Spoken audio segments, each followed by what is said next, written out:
Hello guys, in this tutorial I'll be showing you guys how to change your Facebook name. So let's get started. Okay, the first thing is that you simply need to log into your Facebook. So once you're there, you click on your profile. So after which you click on what setting. After that, you're going to see Mega Center. Click on it.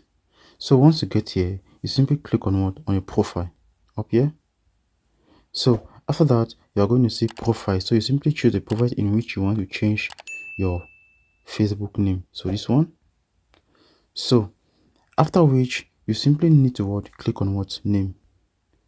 Once you're there, you simply insert the new name in which you want the people to call you. That is the first name, the middle name, and the last name. So after doing that, you simply click on what review changes, and you know that once you change it, you can only change it back after 60 days. So guys, that's actually the way you change your Facebook name. See you guys in the next tutorial. Peace out.